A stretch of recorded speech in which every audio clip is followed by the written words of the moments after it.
We'll start with the offense, and let's just kind of go down the list here. Quarterback right now, Mason Rudolph and Will Howard. So real quick, I think is this conversation stemming from the Twitter question yesterday saying, what next? Where are we going next? Yeah, but I know someone asked us something like, Steelers have 12 picks. Can they actually fit those guys under the roster? And I was kind of like, well, there's room for maybe one running back. And that's the way I was going to view it. Like, how many?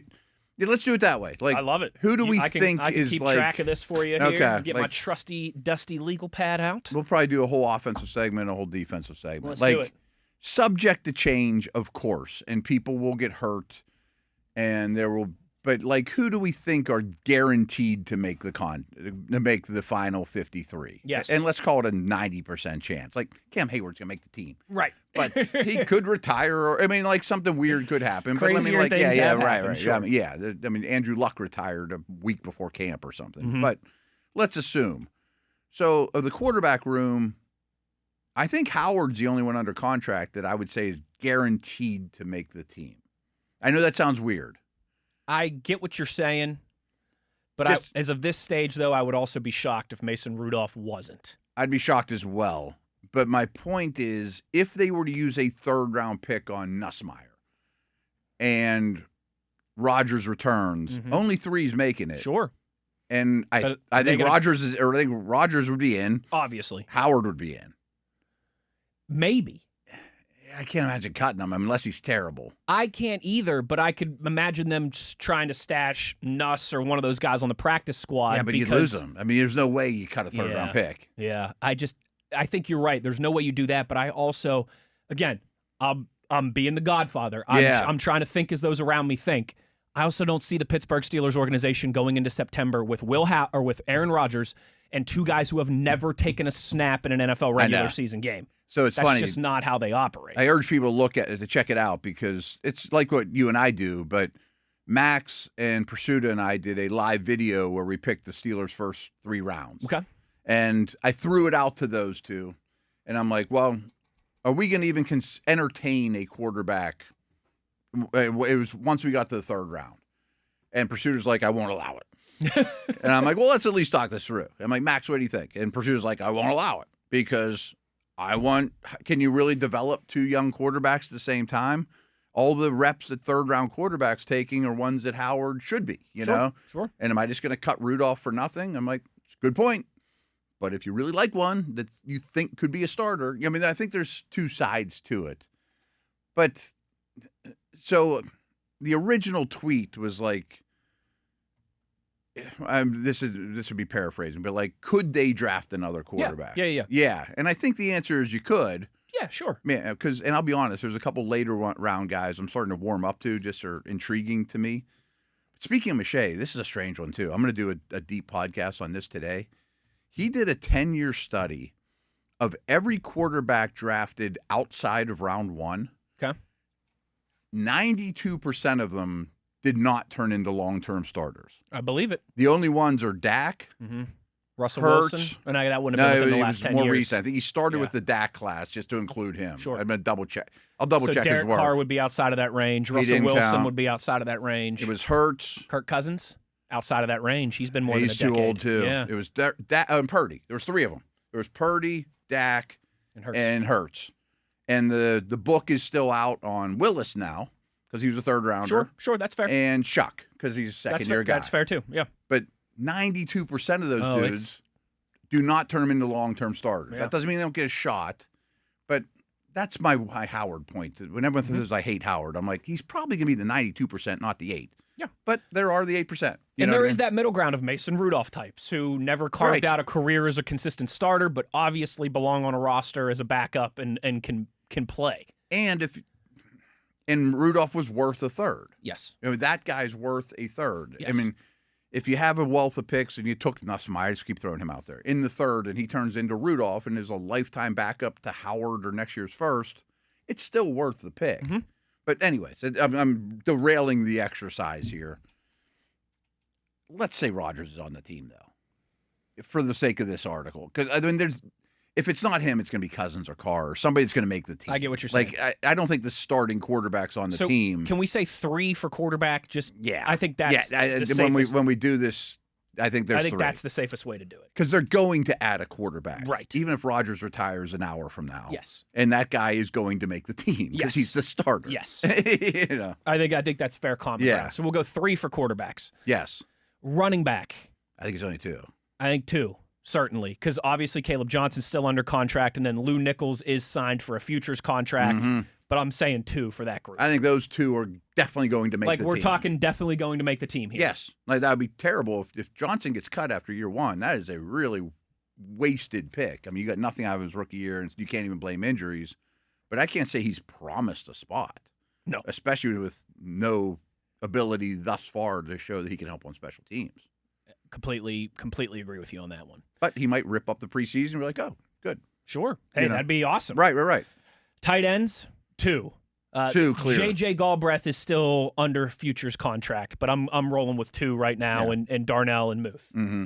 And that just means, folks, like Galbraith will be in Latrobe. That's all for these futures guys. That's all that means is that they will be in Latrobe and they will have a chance for those 3 weeks to prove themselves. And I think he spent time on the practice squad last year. I honestly don't know. I believe so. Yeah. I believe so. So there's 2 tight ends that are going to make the team. Yes, that we know. Right now, wide receivers. DK, obviously. Pittman, obviously. Yes. Skronik, I think, is a clear-cut yes.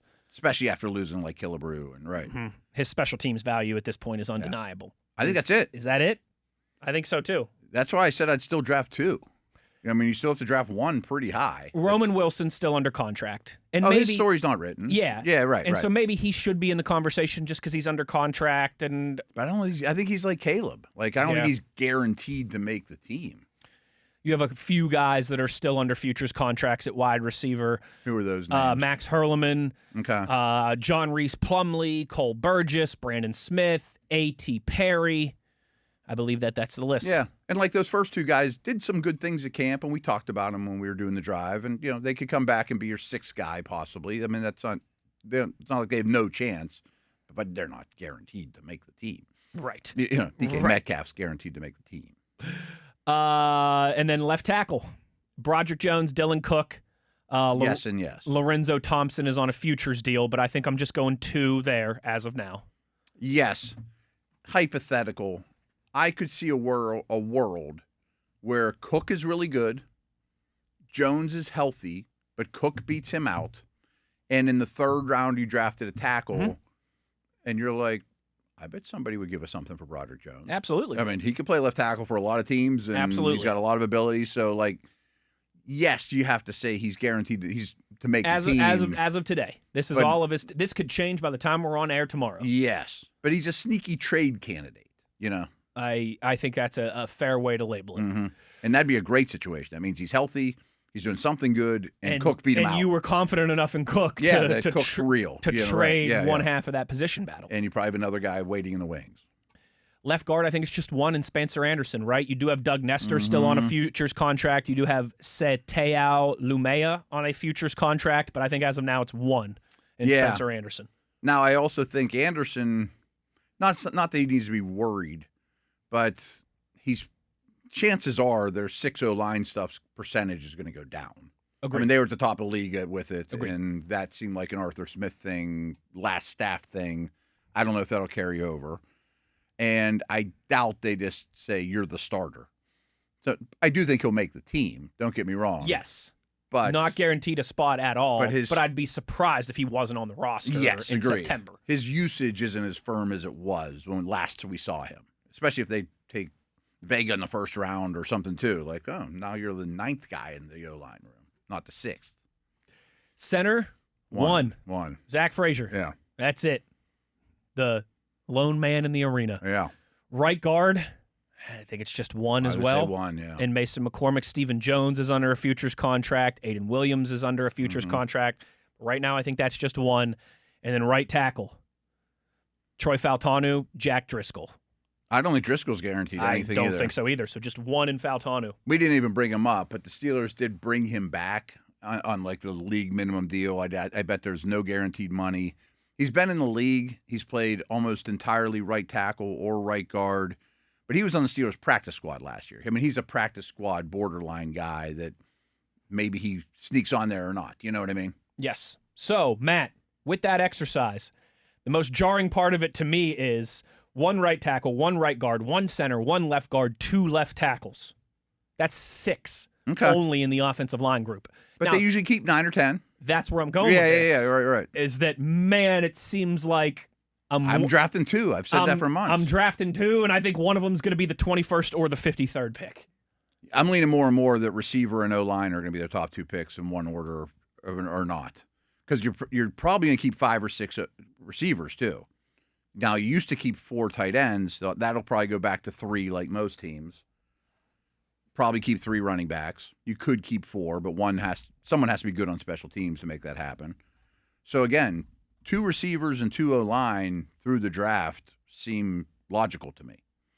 Now, the other step of this whole process is after the draft, there's a lot of veterans out there that you could get cheap. Sure. They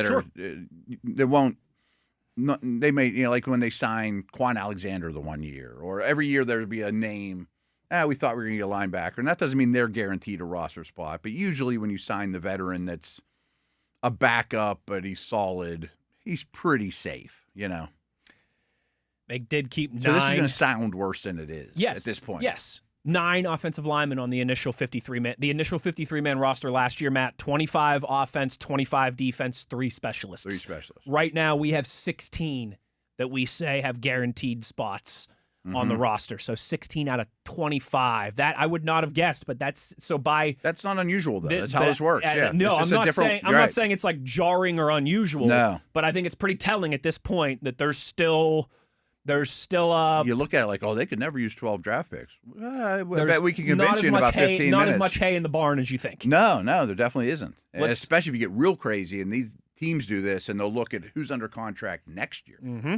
It's way less. Way less. So let's like Rudolph's not under. I mean, there's a lot of those dudes.